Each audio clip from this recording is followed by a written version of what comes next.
투이의 가방, 박진희 단편소설. 이불을 바꾸면 미련한 봄이 빨리 올 것 같기도 해서 서둘러 겨울 이불을 세탁해 개켜놓고 봄 이불을 정리하고 있던 때였다. 봄 이불을 빼낸 구석 자리에 여행용 가방 하나가 놓여 있었다. 지난 봄 나의 게스트하우스에 머물렀던 투이의 것이었다. 투이는 아직 가방을 찾으러 오지 않았다. 어쩜, 아니 분명 그녀는 가방을 찾으러 오지 못할 것이다. 게스트하우스로 승합차처럼 생긴 검정색 벤츠 한 대가 들어왔다. 검게 썬팅까지 한 차에서 중년의 남자가 먼저 내리고 잠시 후 젊은 여자가 따라 내렸다. 얼핏 보기에도 나이차가 있어 보이는 커플이었다. 애인인 것 같지? 옆에 앉아있던 준표가 복화술처럼 입술을 달싹이지 않고 속삭였다. 조용히 해 임마. 나는 준표의 팔을 지그시 누르며 입술을 달싹이지 않고 재빠르게 속삭였다. 준표는 나를 향해 장난스럽게 눈을 한번 찡긋해 보이고는 입을 다물었다. 그 사이 남자가 입구에 있는 안내대로 왔다. 남자가 어제 들어온 한씨의 일행이라는 걸 한눈에 알아봤다. 가까이서 보니 그는 훨씬 더 나이가 들어 보였다. 여자는 눈과 입이 유난히 돌출되어 쌍꺼풀과 입술이 과장되게 굵직해 보였다. 여자의 생김새로 봐서 필리핀 여성일 거라고 짐작하며 두 사람을 숙소로 안내했다. 땅이 녹을 때쯤 인부를 대어 배추 모종을 심고 밭대기로 거래를 하는 준표는 배추 수확에서 벗어날 수 있었다. 그런 여유로 짬이 날 땐 내가 내려주는 커피를 마시기 위해 게스트하우스를 들르곤 했다. 준표는 한번 자리를 잡으면 돌아갈 생각이 좀체 없는 사람처럼 층층나무에 달린 해먹에 앉아 느긋하게 핸드폰을 하거나 나를 붙들고 한참 수다를 떨기도 했다. 성장기를 함께 보낸 사이라 그런지 준표를 보고 있으면 먼 친척벌이라도 되는 것처럼 혈육의 정 같은 게 느껴졌다. 어느새 40을 목전에 둔 나이가 됐는데도 둘 다 결혼 생각이 없다. 준표나 나나 무슨 생각에서인지 서로 얼굴을 마주보며 아무 말 없이 피식 웃다가 싱거운 놈 징그럽게 웃기는 하고 말해놓고선 괜히 어깨를 치거나 넓적다리를 때리곤 했다. 왠지 결혼을 안 해도 이대로도 괜찮을 것 같다는 무언의 대화처럼 언제부턴가 여자 생각도 없었다. 준표 속은 정확히 알 수는 없지만 그도 나와 별반 다를 바 없을 것이다. 침대방과 온돌방을 두고 무엇을 고를까 고민하던 여자는 남자를 힐끗 보더니 방 어디 할까? 라며 반말로 물었다. 여자의 반말에 빠른 시선으로 두 사람을 훑었다. 남자가 너 좋은 방으로 해 라고 말하는데 꽤 다정한 어조다. 여자는 온돌방과 침대방을 오가며 요리조리 살펴보더니 자기 침대방 좋아? 라며 조사를 뺀 혀 짧은 발음으로 다시 한번 남자의 의향을 물었다. 남자는 신발을 벗고 침대방으로 들어가더니 침대방이 좋아? 그러면 여기로 해. 라며 다시 다감한 어조로 대꾸하다가 어쩐지 서먹한 표정으로 방을 나왔다. 나는 뒤늦게 국제 결혼이라도 한 부부인지 준표 말대로 애인인지 살짝 궁금해지려다 괜한 오지랖이란 생각이 들었다.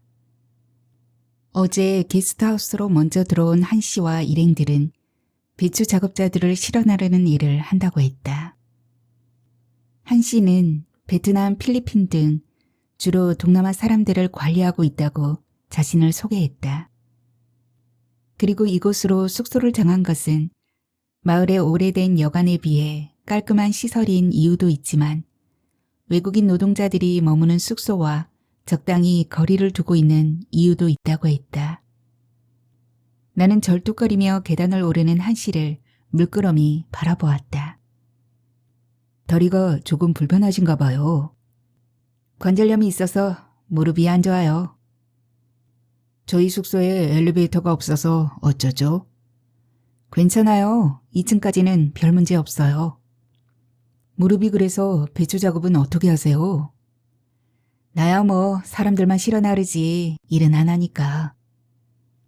한 씨는 환갑 언저리로 보이는 장년층 여성이었다. 하지만 말을 안 하고 있으면 험상궂어 보이는 인상 때문에 세상 물정에 훤한 낡은 남자의 모습과 별반 다르지 않았다. 인상과는 다르게 엷은 웃음을 지으며 서글서글하게 대답하는 모습을 보며 내심 마음이 놓였다.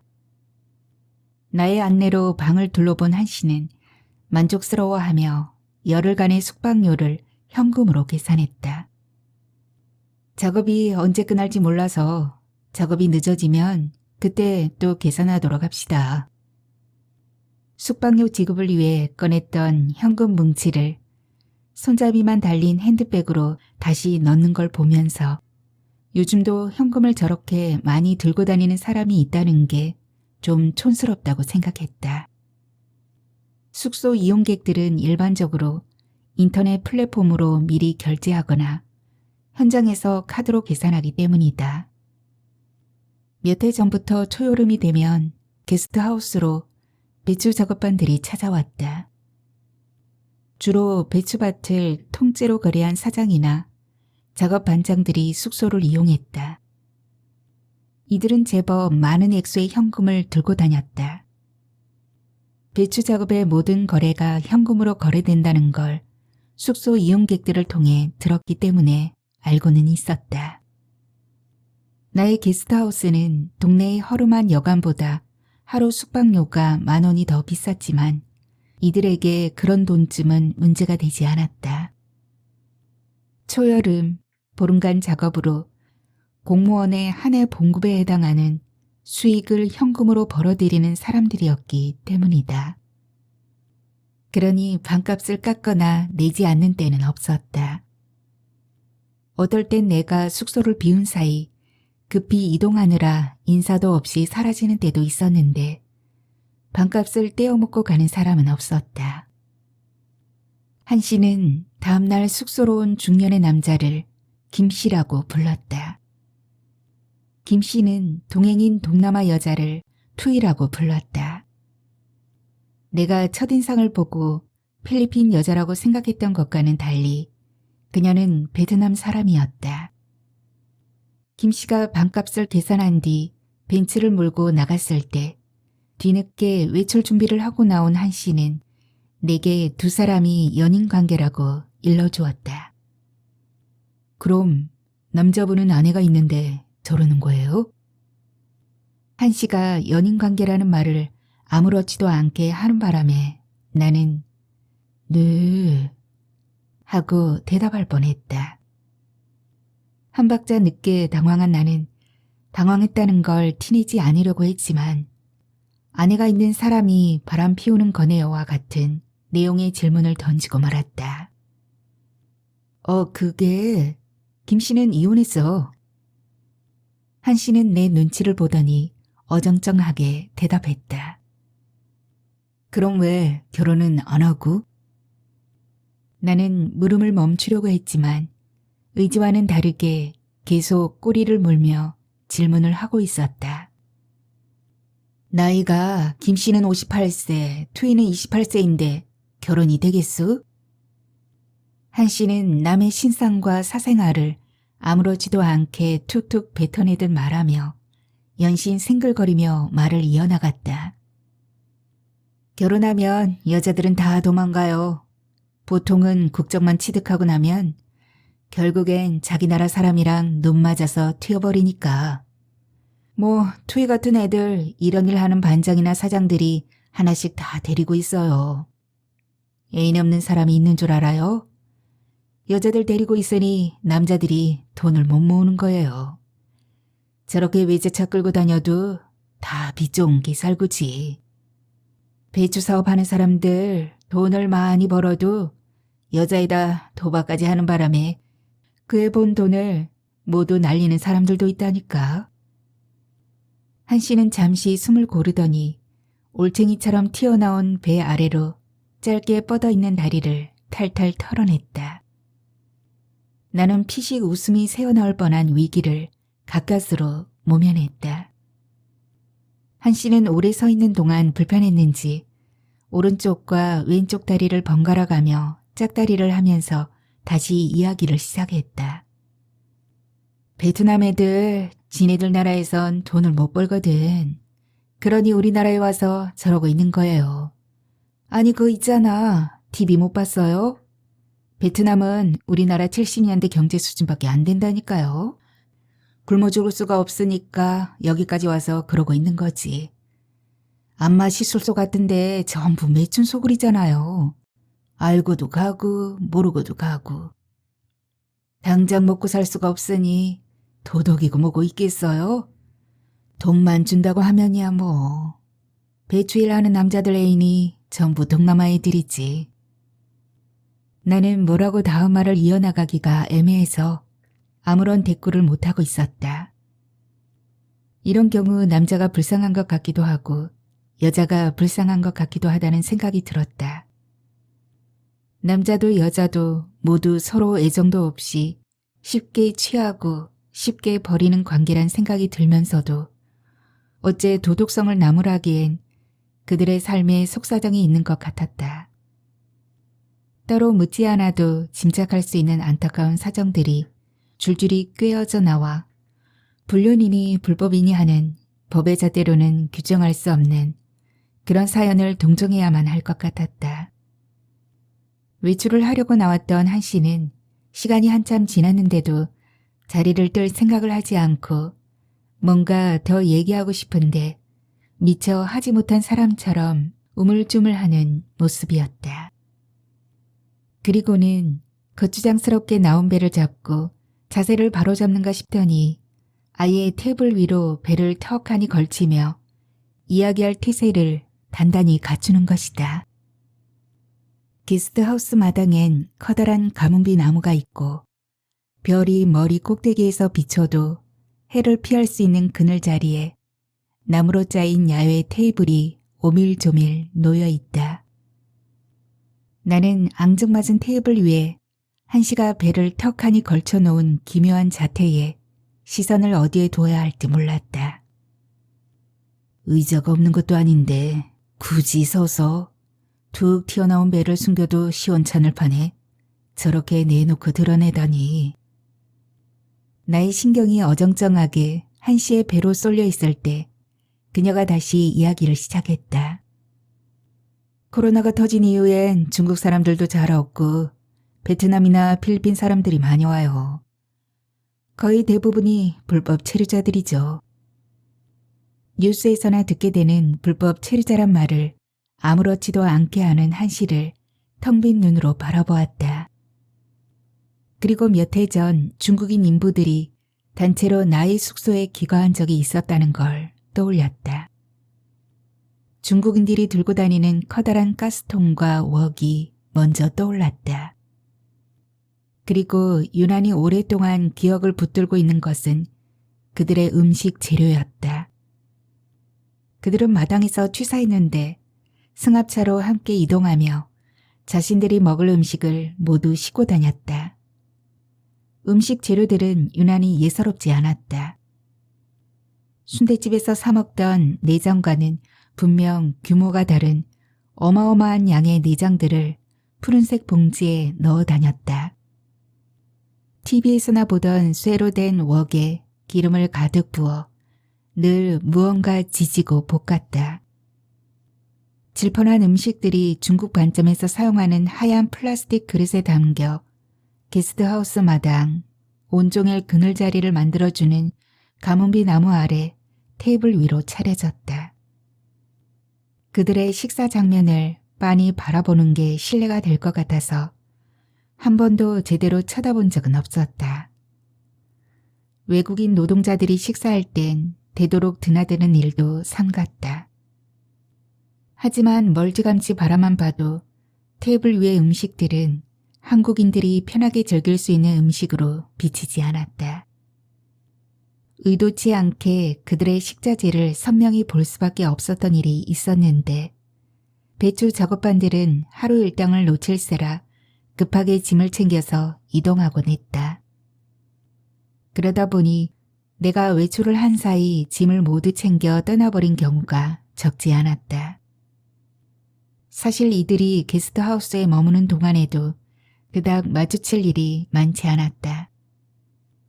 이날도 중국인들이 급히 떠나느라 인사도 없이 짐을 뺀 날이었다. 객실을 치우기 위해 냉장고 문을 열었을 때 그들이 미처 챙기지 못하고 남겨놓은 식자재를 보게 되었다. 작은 냉장고에 우겨넣은 푸른 비닐 속 내장들은 도무지 손을 댈 수 없을 만큼 섬뜩했다. 평소 내장탕도 먹고 순대간이며 염통과 허파까지 잘 먹던 나였지만 조리되지 않은 거대한 내장들이 냉동 상태가 아닌 물컹한 날것 상태로 담겨있는 장면은 차마 눈뜨고 보기가 어려웠다. 어렵게 손을 뻗어 핏물을 가득 담고 있는 푸른 비닐을 꺼내려다 나중에라도 어떻게 되겠지 싶은 심정으로 다시 냉장고 문을 닫아버렸다. 그리고 얼마 후 전화가 걸려왔다. 우리 방 치웠어요?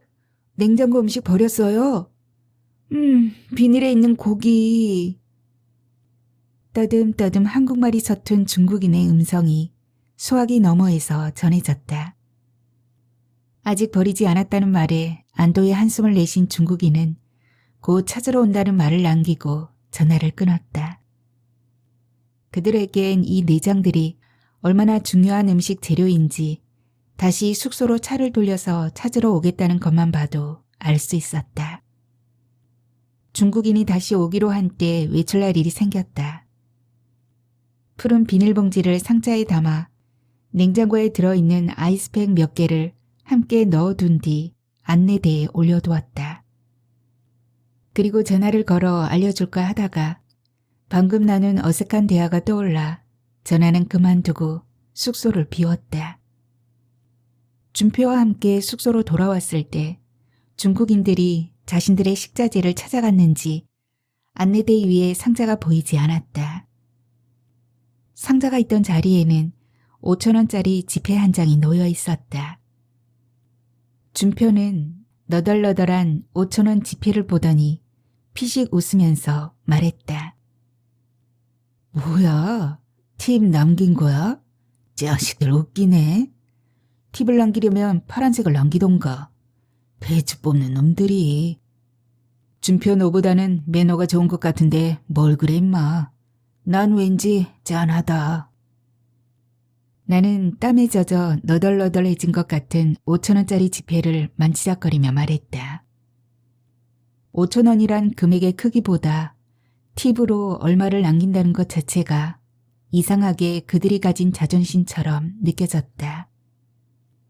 외국인 노동자의 삶을 살면서 팁을 남길 생각을 어떻게 했을까 생각하니 마음속에 어떤 아련함 같은 것이 스치고 지나는 것 같았다. 한국에 머문 지 오래된 사람처럼 말을 잘하는 사람도 있었다. 그런 사람들은 작업 반장이 되어 노동자들을 직접 관리하기도 했다. 머리를 노랗게 물들이거나 팔다리에 문신을 새긴 앳된 청년들과 처자들, 식사 준비를 주로 담당하는 중년으로 보이는 여성도 있었다. 생각해보면 그들 중엔 불법 체류자들도 있었을 것 같았다. 외국인 노동자들의 문제가 먼 곳의 이야기가 아니라는 걸 그간 의식하지 못했다는 생각이 들었다. 승합차에 짐을 잔뜩 싣고 다니며 무리를 지어 전국을 떠도는 행색이 초라한 노동자들. 늘 간편하다 못해 당장 버려도 아깝지 않을 만큼 허름한 작업복 차림인 사람들. 그 자체만으로 안쓰러울 따름이었는데 이런 시선이 불쾌감을 줄까봐 그저 신경이 쓰였던. 취업 비자로 들어올 수는 없나 봐요. 한 씨가 불법 체류자 운운하는 바람에 내가 물었다. 취업 비자도 직종에 따라 기간이 다르고 특별한 기술 자격을 갖추지 못하면 취업 비자를 얻을 수 없죠. 여기 사람들 대부분은 방문 비자로 왔다가 불법 체류하고 있는 거예요. 내가 은근히 호기심을 보이며 집중하는 모습 때문인지 한 씨는 더욱 신이 나서 이야기를 이어나갔다. 베트남, 필리핀 사람들 여기 오려고 빚을 엄청나게 지고 와요. 그 빚 다 갚으려면 못해도 4, 5년 정도는 일해야 하는데 그 안에 단속반에 잡혀서 자기 나라로 추방되면 진짜 거지처럼 살아야 해요. 브로커들에게 주는 돈을 마련하려고 빚을 지는 모양이죠? 그럼요. 몰래 미리국하는 사람들도 있고 자기들은 전 재산을 다 걸고 넘어오는 거나 마찬가지예요. 그러니 목숨을 걸죠. 목숨을 걸다니요? 아니, 그 며칠 전에도 뉴스에 떠들었잖아요. 단속반 피해서 건물에서 뛰어내리다가 사람이 죽어서. 토끼몰이 어쩌고 하면서 TV 안 봤어요? 며칠 전에 그런 뉴스를 들었는지 어땠는지 기억나지 않았다. 뉴스에 나왔다고 하더라도 아마 신경을 안 써서 기억을 못하고 있는지도 모르는 일이었다. 나는 속으로 역시 이런 쪽에 일을 하는 사람들이라 그런 뉴스에 신경을 곤두세우는구나 생각했다. 한 씨는 도무지 뉴스며 신문이며 신경 쓰며 살 것 같은 사람처럼 보이지 않았기 때문이다. 단속반이 뜨면 우린 딱 핸드폰 꺼버려요. 잘못했다간 우리도 같이 걸려들어서 곤욕을 치르게 되니까요. 어떤 곤욕이요? 벌금이 겁나게 많아요. 불법 체류자들이야 자기 나라로 추방되는 게 다지만 우린 걸리면 벌금형이에요. 한 사람당 300만 원씩 내야 한다니까 재수 없으면 벌금으로 몇 천만 원 날릴 수도 있어요. 그래서 숙소를 따로 쓰는 건가요? 그런 것도 있죠.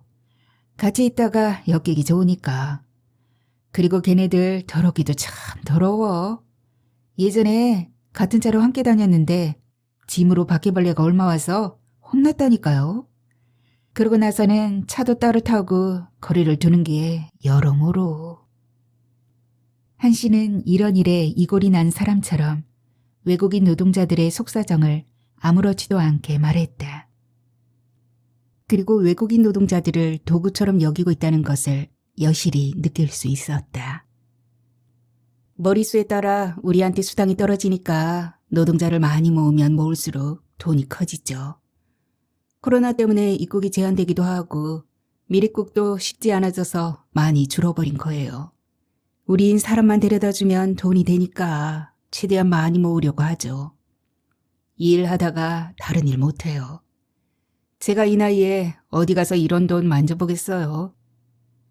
도대체 돈이 얼마나 되길래요? 나는 사실 액수가 궁금하지는 않았다. 우리야 때에 따라 크게 하기도 하고 좀 덜할 때도 있지만 몇 억은 그냥 벌어들여요. 다 현금 거래라 세금도 없고 사람들 많이 데리고 있으면 그게 미천이지. 생각했던 것보다 수입의 규모가 큰 것 같았다. 한 씨와 계속 이야기를 나누다 보니 마치 인신매매범과 이야기를 나누고 있다는 느낌을 지울 수 없었다.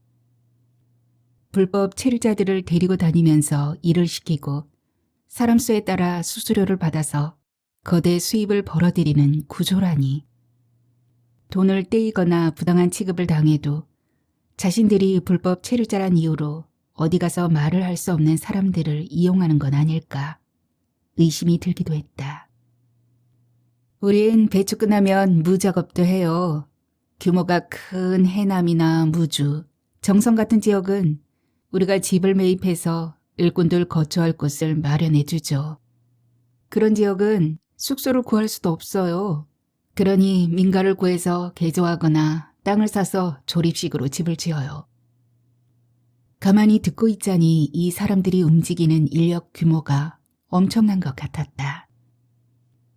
사람들 관리는 어떻게 하시는 거예요? 어렵지 않으세요? 나라마다 사람마다 다 달라서 우여곡절이 많긴 하죠.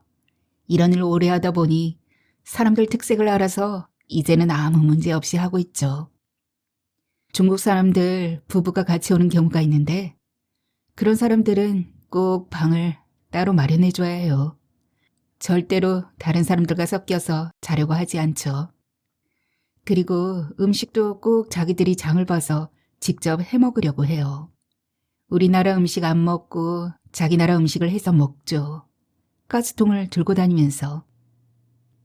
그러고도 한참을 더 테이블 위에 배를 걸치고 선 채로 이야기를 하던 한 씨가 핸드폰의 시간을 확인하고는 비로소 마당에 주차된 차를 타고 게스트하우스를 빠져나갔다. 한 씨의 말을 듣고 보니 코로나가 창궐한 이후로 정말 중국인들의 모습이 눈에 띄게 준 것 같기도 했다. 사실 모두 까맣게 살까지 탄 상태여서 자세히 보지 않으면 누가 중국인이고 누가 필리핀 사람인지 잘 구분되지는 않았다. 김 씨의 방을 같이 쓰는 투이도 필리핀 사람인지 베트남 사람인지 잘 구분하지 못했던 것처럼. 투이는 김 씨와 방만 같이 쓰지 해가 머리 꼭대기를 지나 비스듬해질 무렵엔 밭으로 나가 배추 수확을 하는 노동자였다. 그래서 온몸이 땀으로 젖어 녹초가 된 모습으로 들어오기도 했다. 점심시간이 다 되어갈 때 준표가 게스트하우스를 찾아왔다. 그는 내게 간단하게 라면으로 점심을 때우자며 친구 라면을 내밀었다. 나는 괜스레 공룡 기름으로 라면을 튀기는 바람에 문매를 맞았던 라면을 왜 사왔냐고 말했다. 그게 언제적 일이냐? 한번 혼이 나본 기업은 정신 차렸을 것이라며 준표 또한 실답지 않게 대답하고선 자기 집인 양 익숙하게 냄비를 찾아 가스레인지 위에 물을 올렸다. 야, 너네 숙소에 머무는 그 뚜인지 투인지 하는 여자 말이야. 응, 왜? 그 여자가 우리 밭에서 작업하고 있더라. 반장 애인이라고 하지 않았냐? 그렇다더라고. 근데 배추밭에서 일도 하고 밤엔 반장 상대하고 참, 그 여자도 뭐랄까 참. 자기가 선택한 일일 텐데 뭐 본인도 필요한 게 있으니까 그러고 있겠지. 나는 왠지 투이를 동정하는 일이 그녀를 모욕하는 일인 것 같아 아무렇지 않은 것처럼 대답했다. 준표는 그런 내 마음 따윈 관심 없는 사람처럼 무심하게 계속해서 하고 싶은 이야기를 했다. 어젯밤에 비가 제법 퍼부었잖아. 배추 작업반들이 일하고 있는데 걱정이 돼서 나가봤지. 와, 이 사람들 독종이더라고. 머리에 랜턴을 쓰고 계속 일하고 있는 거야. 마침 작업 반장들도 나와 있어서 언제까지 작업할 거냐고 물었지. 그랬더니 이 정도 비에는 작업을 한다고 그러더라. 작업 반장들 참 지독하지 않냐? 남자들은 그렇다 치더라도 여자들은 그걸 버텨내겠나 싶더라고. 그러니 우리나라 사람들이 당장 굶어 죽어도 이런 노동은 안 하잖아. 이런 중노동을 누가 버텨내겠니? 외국인 노동자 없으면 농산물이 우리 밥상으로 올라오지도 못한다고 말들 하잖아. 다들 골병이 들어도 버티는 거겠지. 나는 전날 한시 일행들이 날씨를 좀 지켜보다가 일을 하기로 하고 배추 작업반들을 움직이기 위해 숙소를 나서던 모습이 떠올랐다. 준표는 늘 그래왔던 것처럼 자기 밭에 배추 수확이 잘 돼가는지 궁금해서 현장을 둘러보고 온 것이다. 그리고 밭대기로 넘어간 자신의 배추밭에서 투이가 연신 배추를 베어내는 모습을 보게 되었다. 얘기를 나누는 사이 친구 라면이 지렁이처럼 불어있었다. 가뜩이나 밤새 내린 비로 습해진 날씨인데다 국물이 거의 남아있지 않을 만큼 불어있는 라면을 바라보고 있자니 입맛이 싹 사라지고 말았다. 몇 번 느직느직 젓가락질 하다가 서로 눈이 마주쳤는데 각자 어떤 생각의 언저리를 지나고 있는 것처럼 시선을 비켜나갔다. 나처럼 준표도 토이 생각을 하고 있었을 것이다. 밭 뒤쪽으로 펼쳐진 서쪽산 능선 위에 걸려있는 구름 사이로 보랏빛 노을이 간간히 모습을 드러낼 때가 일하기엔 가장 좋은 시간대다. 배추 작업반들은 그날 날씨에 따라 일 나가는 시간이 조금씩 달라졌으므로 일 나가기 전에 먹는 밥이 곧 저녁이 된다. 작업은 햇볕이 약해질 무렵부터 시작되어 다음날 동이 터서 땡볕이 나기 전까지 계속된다. 비가 오다가 그치기를 반복하면서 일을 하기도 안 하기도 애매한 날도 있다. 5월이 시작되자마자 거짓말처럼 건기가 끝나고 우기로 접어들었다. 배추 수확이 시작되는 5월 중순께는 초순보다 작게 내리는 빗줄기가 제법 굵어졌다. 굵은 빗줄기가 좀처럼 그칠 기미가 보이지 않을 땐 일꾼들이 배추밭으로 나가지 못한다. 그 바람에 작업 일수가 늘어나기도 한다. 하지만 내리다 말다를 반복하며 애매하게 비가 내리는 경우는 보통 작업을 시작하고 일하다가 예상치 못하게 빗줄기가 굵어지더라도 웬만해선 철수하는 법이 없었다. 작업 기간이 길어지면 길어질수록 배추 작업반들의 숙식 비용이 늘어나기 때문이다. 그러니 새벽까지 머리에 랜턴을 쓴 채 비를 맞고 작업을 해야 할 때도 잦은 것 같았다. 애매한 날씨에 작업을 나갔다가 밤새 비를 맞고 들어오는 배추 작업반들을 보며 나는 그들이 느낄 피로의 무게를 생각해 보기도 했다. 비와 땀이 함께 젖어든 옷이 온몸으로 감겨들 때의 느낌과 진행 속도를 맞추기 위해 기계처럼 움직여야 하는 극한 상황을 머릿속에 떠올려 보곤 했다. 동이 틀 때까지도 야속한 비는 그치지 않고 질척해진 흙으로 걸음을 내디딜 때마다 물먹은 작업화가 묵직하게 땅속으로 빨려 들어가는 상상도. 젖은 몸으로 들어서는 노동자들을 바라보며 맑은 날의 작업보다 몇 배는 더 힘들었을 거라는 생각에 안쓰러운 마음이 들기도 했다. 불어터진 라면을 개수대로 부어내고 내가 설거지를 하는 사이 준표가 냉커피를 만들어 두었다. 우리는 냉커피를 들고 계곡을 타고 서늘한 바람이 들어오는 층층나무의 해먹에 앉았다.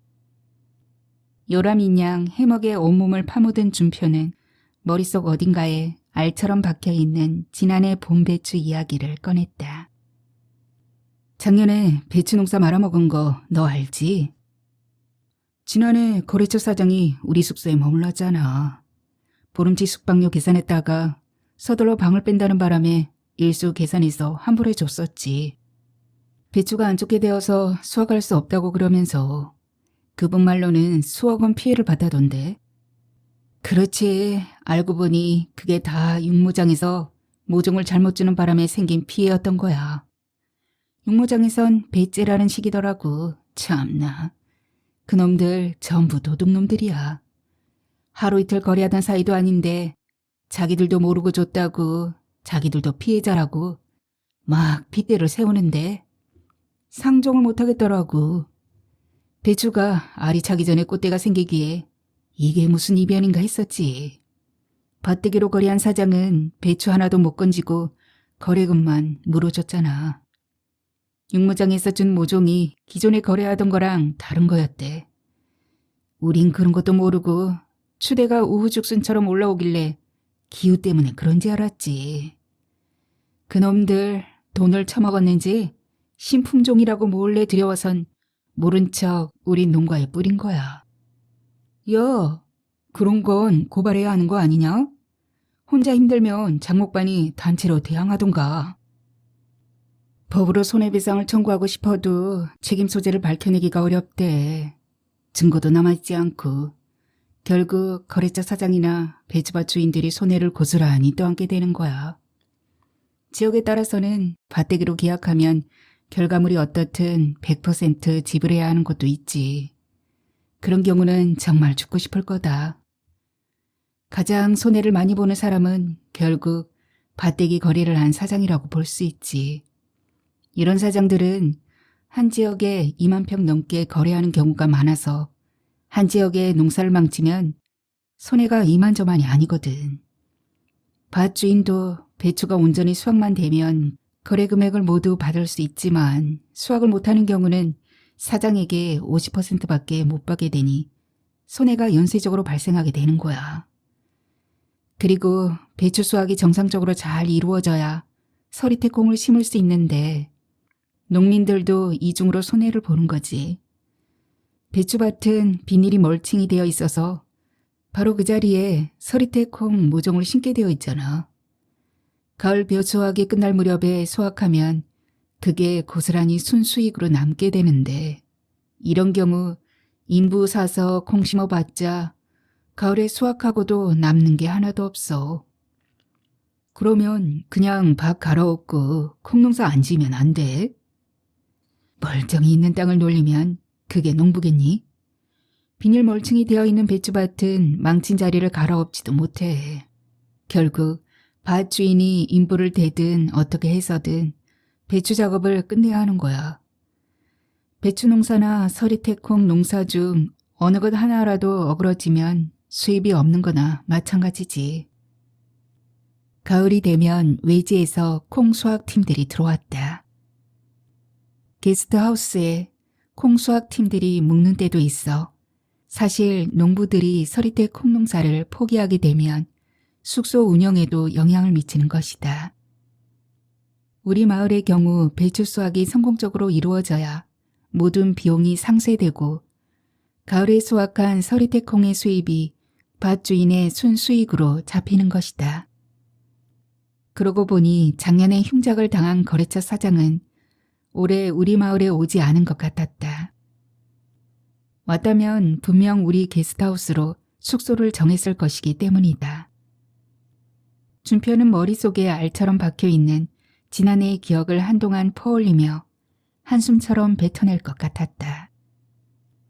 나는 그런 그의 한숨을 몇 번이고 받아줄 마음이다. 배추 수확이 시작되고 일주일이 지났다. 느닷없이 여름이 다가온 것처럼 햇볕이 유난히 따가워진 오후. 일을 마친 한씨가 차를 몰고 게스트하우스로 들어왔다. 그녀는 마당에 나와 있는 나를 보더니 생글생글 웃으면서 인사를 했다. 일 마치고 오시는 길인가 봐요. 네, 이제 좀 쉬어야죠. 이골이 날 법도 한데 낮에는 아무래도 깊게 잠이 들지 않아요. 몸은 노곤한데 잠은 안 오고. 짙어진 눈 그늘만큼 한씨의 몸도 무거워 보였다. 나는 장에 나갔다가 사온 꽃 모종을 심기 위해 호미로 담 모퉁이를 파고 있었다.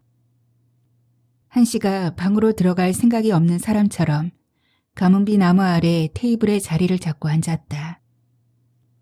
의자에 앉는 모습이 빳빳한 대나무 마디를 억지로 꺾는 것처럼 불편해 보였다. 무릎이 많이 불편해 보이시는데 병원에서 수술을 권하는데 벌써 수술해버리면 나중에 나이 들어서 더 힘들어질까 봐 버티고 있는 거예요. 무릎 수술은 보통 70세 이후에 해야 해요. 인공관절 수명이 그리 오래가지 못하거든. 그렇군요. 모종을 심으려고 몸을 돌린 나의 등 뒤에서 한씨가 이야기했다. 그 바람에 나는 다시 등을 돌려 그녀를 바라볼 수밖에 없었다. 첫째 딸이 광주에 있는 병원에서 간호사로 일하고 있어요. 근데 일 많고 되지. 월급은 쥐꼬리만 해서 그 돈으로 어떻게 사나 싶더라고요. 월급 받아서 집 사고 차 사려면 늙어 죽겠더라고요. 결국 우리가 집도 구해주고 차도 뽑아줬어요. 아들도 대기업 취직했는데 LG에 다녀요. 거긴 연봉이 꽤 될 텐데요.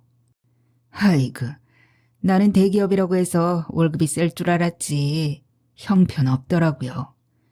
우리는 대학 나오고 대기업 들어가면 좀 다를 줄 알았지. 세금 떼이고 어쩌고 월급쟁이로는 못 살겠다 싶더라니까요. 대기업 월급이 적다면 도대체 얼마나 벌어야? 나는 약간 어이가 없었지만 최대한 티내지 않으면서 말해야 할 것 같았다. 대학 나오고 어렵게 입사시험 봐서 들어가 봐야 못 배운 우리보다 벌이가 못한걸요. 우리 일만한 벌이가 어디 있으려고. 이런 일 하다 보니 하물며 알선해주는 일도 하면 되겠다 싶어서 해남에 땅을 사서 사무실을 차려놓고 겸업을 하고 있죠. 그러니 연간 벌어들이는 수입이 월급쟁이들이랑은 비교도 안 되는 거예요. 돈맛을 아니까 무릎을 절뚝거리면서도 일을 다니지 않을 수가 없는 거예요. 애들은 일 그만하고 몸 관리나 하면서 살라고 그러죠. 이제 그만해야지 하면서도 막상 돈을 손에 쥐면 그게 안 되거든. 여윳돈이 생기면 경매에서 땅도 사들이고. 얼마 전엔 나주에 있는 배밭을 몇천 평 경매로 받았어요. 요즘은 농사를 직접 지어야 하는 규정이 있어서 시간만 나면 배밭을 관리해야 하니까 좀 귀찮게 되었죠. 근데 과수농사도 재밌는 게 태풍 피해 신고할 때 낙과 사진을 찍어서 보고를 하게 되어 있어요. 어차피 솎아줘야 할 배를 잘라서 태풍 피해로 떨어진 것처럼 사진으로 찍어 보고하면 태풍 피해 보상금이 많이 나와서 그게 또 쏠쏠하더라고요. 한씨가 하는 모든 일이 불법이었다. 그녀의 얘기를 가만히 듣고 있자니 내가 세상 물정도 모르는 바보인가 살짝 의심되기도 했다. 그렇다고 그녀의 말에 맞장구를 칠 수 없는 노릇이었다. 아마도 그날의 대화가 한씨와 나눈 마지막 대화였던 것 같다. 다음날 잠을 자고 일어났을 때 한씨와 그의 일행들은 이미 어디론가 가버린 뒤였다. 배추 작업이 아직 마무리되지 않은 것 같아 의아한 마음이 들었지만 급하게 일이 생긴 모양이라고 생각했다. 그날 저녁 준표가 게스트하우스로 들어왔을 때 한씨와 그의 일행들이 단속반을 피해 먼저 자리를 뜬 것을 알게 되었다. 너 지금 경찰서에서 오는 길이야. 준표는 지친 기색이 역력했고 어딘가 불편해 보이기도 했다. 경찰서는 왜? 무슨 일인데? 경찰이랑 출입국 관리소 단속반이 어젯밤에 우리 동네를 덮쳤지 뭐야. 와, 근데 하필 우리 밭에서도 불법 체류자들이 잡힌 거야. 그래서 오후에 경찰서 전화 받고 조사받고 나왔잖아. 너는 무사한 거지? 나야 뭐 불법 체류자들이랑 아무 상관이 없으니까. 하기만 하고 나왔지. 밭대기로 거래한 사장들이 곤란해지겠지. 실질적으로 인력 관리하는 작업반장들은 따로 있으니 상황이 참 복잡하겠더라. 그래서 한씨랑 갑자기 사라진 거구나. 한씨랑 김씨랑 싹 다 도망갔지? 아침에 방문이 여기저기 열려있길래 가봤더니 짐을 다 뺐더라고. 밤새 그 난리가 있었는데 나는 아무것도 모르고. 근데 김씨 방에 가방 하나가 남아있지 뭐야. 야, 그거 투이 가방 아니냐? 배추밭에서 붙잡힌 사람들 쭈그리고 앉아있는데 투이도 있더라고. 참나 불쌍해서 못 보겠더라. 잔뜩 겁에 질려서 울고 있는데 손에는 수갑이 채워져 있고 사람들을 서너 명씩 묶어서 쇠고랑을 채워놓고 옴짝달싹도 못하게 해놨더라고. 사람을 줄줄이 엮어서 쇠고랑을 채운다는 게 말이 되냐? 더군다나 여자들이 수갑 차고 어딜 도망갈 거라고. 무슨 강력 범죄 집단도 아니고. 김씨 그 인간도 참 인간이 어쩜 그러냐.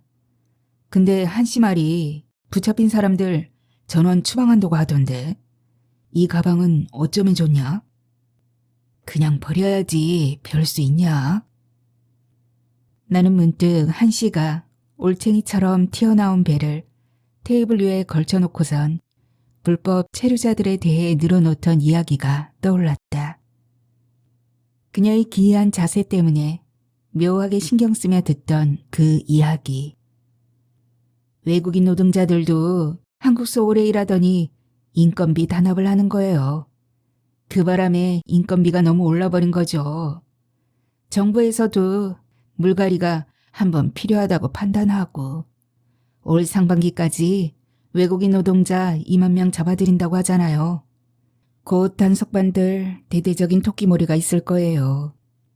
돌려보내고 다시 들어와야만 인건비를 조절할 수 있다 이거죠. 그래야 농민도 살 수 있고 사실 다 짜고 치는 고스톱이에요. 한 씨의 말처럼 정부기관의 불법 체류자에 대한 단속이 외국인 노동자의 임금 조절을 의도한 일인지는 알 수 없는 일이다. 하지만 뻔히 보이는 결말을 알고도 모른 척 묵인하고 있는 부분도 있을 것 같다. 그러니 정부나 한 씨나 불법 체류자들을 이용수단으로 여기는 측면에서 같다는 생각이 들었다. 나는 투이의 가방을 차마 버리지 못했다. 어쩐지 필요할 때 쓰고 불편해지면 버려지는 불법 체류자들을 보는 것 같아서. 굵어진 빗줄기로 금세 나뭇잎들이 짙어진 고랭지. 이곳의 봄은 유난히 더디 온다. 도심의 봄꽃들이 시들해질 때쯤 마을에 개나리, 목련이 피어나기 시작한다. 늦어도 너무 늦은 시기에 피어난 봄꽃은 얼마 지나지 않아 나뭇잎이 짙어짐과 동시에 쓰러지고 이어 푸릇하게 올라온 배추들은 밭을 수북하게 짙은 초록으로 채워놓는다. 1년 전 투이가 이곳에 오기 전까지만 해도 속이 꽉 찬 배추가 밭을 두둑하게 채운 모습은 겨우 내 허기진 속을 채워줄 것 같은 막연히 든든한 풍경으로 다가왔다. 여름이 오기 전 보릿고개인가 싶은 시기에 맞춰 농부들에게, 인부들에게, 숙소와 식당 주인들에게도 혈액이 돌듯 골고루 몫을 나누어 주는 게 저 봄배추인 탓이다.